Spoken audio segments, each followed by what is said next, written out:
बिस्मिल्लाहिर्रहमानिर्रहीम। हाँ जी दोस्तों, की हाल आ? ठीक हो? अच्छा दोस्तों, साडी जिहड़ी अज दी रैमडी आ, ਇਹਨੂੰ ਦਿਲ ਦਾ ਟਾਨਕ ਗਿਣਿਆ ਜਾਂਦਾ ਹੈ। ਦਿਲ ਦਾ ਟਾਨਕ ਕਿਹਾ ਜਾਂਦਾ ਹੈ। ਦਿਲ ਦੇ ਬਹੁਤ ਸਾਰੇ ਅਮਰਾਜ਼ ਦੇ ਵਿੱਚ ਇਸ ਦਵਾ ਨੂੰ ਡਾਕਟਰ ਇਸਤੇਮਾਲ ਕਰਦੇ ਨੇ।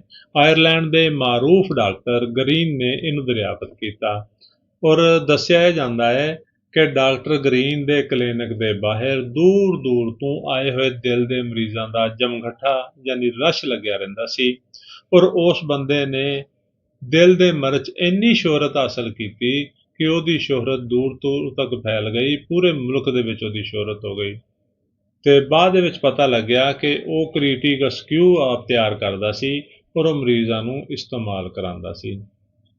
ਕ੍ਰੀਟੀਗਸਕਿਊ ਇੱਕ ਐਸੀ ਮੈਡੀਸਨ ਆ, ਇੱਕ ਐਸੀ ਰੈਮਡੀ ਆ ਜਿਹੜੇ ਦਿਲ ਦੇ ਹਰ ਮਰਜ਼ ਨੂੰ ਠੀਕ ਕਰ ਸਕਦੀ ਆ। ਮਾਹਰੀਨ ਤਿਬ ਤੇ ਇਹ ਵੀ ਕਹਿੰਦੇ ਨੇ ਜਿਸ ਬੰਦੇ ਨੇ ਜ਼ਿੰਦਗੀ ਦੇ ਵਿੱਚ ਇੱਕ ਦਫਾ ਚੰਦ ਦਿਨ ਚੰਦ ਹਫ਼ਤੇ ਕ੍ਰੀਟੀਗਸਕਿਊ ਇਸਤੇਮਾਲ ਕੀਤਾ ਹੋਵੇ, ਉਸ ਬੰਦੇ ਨੂੰ ਸਾਰੀ ਜ਼ਿੰਦਗੀ ਦਿਲ ਦਾ ਅਟੈਕ ਨਾ ਹੋਣ ਦੀ ਜ਼ਮਾਨਤ ਮਿਲ ਜਾਂਦੀ ਆ। ਔਰ ਮਾਹਰੀਨ ਤਿਬ ਇਹ ਵੀ ਕਹਿੰਦੇ ਨੇ ਕਿ ਅਗਰ ਕਿਸੇ ਬੰਦੇ ਨੇ ਜ਼ਿੰਦਗੀ 'ਚ ਇੱਕ ਦਫਾ ਕ੍ਰੀਟੀਗਸਕਿਊ ਇਸਤੇਮਾਲ ਕੀਤਾ ਹੋਵੇ, ਉਸ ਬੰਦੇ ਨੂੰ ਜ਼ਿੰਦਗੀ 'ਚ ਸ਼ੂਗਰ ਨਹੀਂ ਹੁੰਦੀ। ਇਹ ਸ਼ੂਗਰ ਤੋਂ ਵੀ ਰੋਕਦੀ ਆ। ਇਹ ਬੰਦੇ ਦੇ ਬਦਨ ਨੂੰ, ਬੰਦੇ ਦੀ ਸਿਹਤ ਦੇ ਵਾਸਤੇ ਇੱਕ ਹਿਫਾਜ਼ਤੀ ਹਿਸਾਰ ਪੈਦਾ ਕਰ ਦਿੰਦੀ ਆ ਤਾਂ ਕਿ ਉਹਦੀਆਂ ਬਿਮਾਰੀਆਂ ਉਹਦੇ 'ਤੇ ਅਸਰਅੰਦਾਜ਼ ਨਾ ਹੋ ਸਕਣ। ਸਾਂਸ ਦੀ ਤੰਗੀ ਹੋ ਜਾਣਾ, ਚੱਲਣ ਨਾਲ ਸਾਂਸ ਫੁੱਲ ਜਾਣਾ, ਕੋਈ ਕੰਮ ਕਰਨ ਨਾਲ ਸਾਂਸ ਦੀ ਤੰਗੀ ਹੋਣਾ, ਇਹ ਮੈਡੀਸਨ ਚੰਦ ਕਤਰੇ ਅਗਰ 2 ਘੁੱਟ ਪਾਣੀ 'ਚ ਪਾ ਕੇ ਪਿਲਾ ਦਿੱਤੇ ਜਾਣ, ਸਾਂਸ ਦੀ ਤੰਗੀ ਨੂੰ ਫੌਰਨ ਖ਼ਤਮ ਕਰ ਸਕਦੀ ਆ। ਦਿਲ ਦਾ ਵੱਧ ਜਾਣਾ ਇਹਦੀ ਇੱਕ ਬੜੀ ਅਹਿਮ ਅਲਾਮਤ ਆ। ਅਗਰ ਮਰੀਜ਼ ਦਾ ਦਿਲ ਵੱਧ ਗਿਆ ਹੋਵੇ ਤੇ 10 ਕਤਰੇ 2 ਘੁੱਟ ਪਾਣੀ 'ਚ ਪਾ ਕੇ ਸੁਬਹ 10 ਦੁਪਹਿਰ 10 ਸ਼ਾਮ ਅਗਰ ਉਸ ਮਰੀਜ਼ ਨੂੰ ਪਿਲਾਏ ਜਾਣ, ਇਨਸ਼ਾਅੱਲਾ ਚੰਦ ਦਿਨ ਦੇ ਵਿੱਚ ਉਹਦਾ ਦਿਲ ਜਿਹੜਾ ਹੈ ਉਹ ਠੀਕ ਹੋ ਜਾਏਗਾ।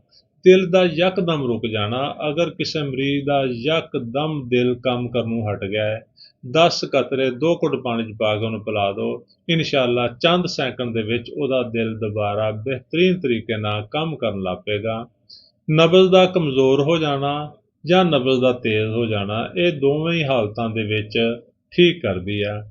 ਬਲੱਡ ਪ੍ਰੈਸ਼ਰ ਦਾ ਲੋ ਹੋ ਜਾਣਾ ਜਾਂ ਬਲੱਡ ਪ੍ਰੈਸ਼ਰ ਦਾ ਹਾਈ ਹੋ ਜਾਣਾ, ਕ੍ਰੀਟੀਗਸਕਿਊ ਜਿਹੜੀ ਆ ਇਹ ਦੋਵਾਂ ਹਾਲਤਾਂ ਨੂੰ ਕੰਟਰੋਲ ਕਰਨ ਦੀ ਔਰ ਇਤਦਾਲ 'ਤੇ ਲਿਆਉਣ ਦੀ ਸਲਾਹੀਅਤ ਰੱਖਦੀ ਆ। ਦਿਲ ਦੀ ਕਿਸੇ ਵੀ ਤਕਲੀਫ ਦੇ ਵਿੱਚ ਇਹਨੂੰ ਤੁਸੀਂ ਬਿਲਾ ਅਲਾਮਤ ਇਸਤੇਮਾਲ ਕਰ ਸਕਦੇ ਹੋ। ਦਿਲ ਦੀ ਧੜਕਣ ਨੂੰ ਕੰਟਰੋਲ ਕਰਦੀ ਆ, ਦਿਲ ਦੀ ਬੜੀ ਹੋਈ ਧੜਕਣ ਨੂੰ ਵੀ ਠੀਕ ਕਰਦੀ ਆ, ਦਿਲ ਦੀ ਕਮ ਧੜਕਣ ਨੂੰ ਵੀ ਇਹ ਕੰਟਰੋਲ ਕਰਦੀ ਆ।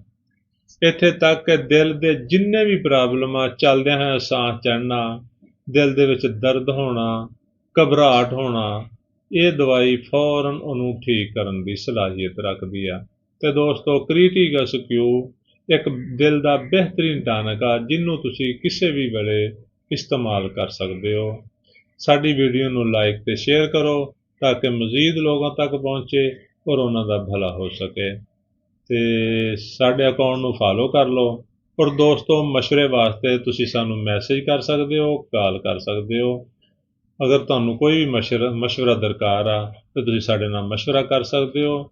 ਫੀ ਸਬੀਲਿल्लाह ਅਸੀਂ ਤੁਹਾਨੂੰ ਮਸ਼ਵਰਾ ਦੇਵਾਂਗੇ। ਸ਼ੁਕਰੀਆ। ਅੱਲਾ ਹਾਫਿਜ਼।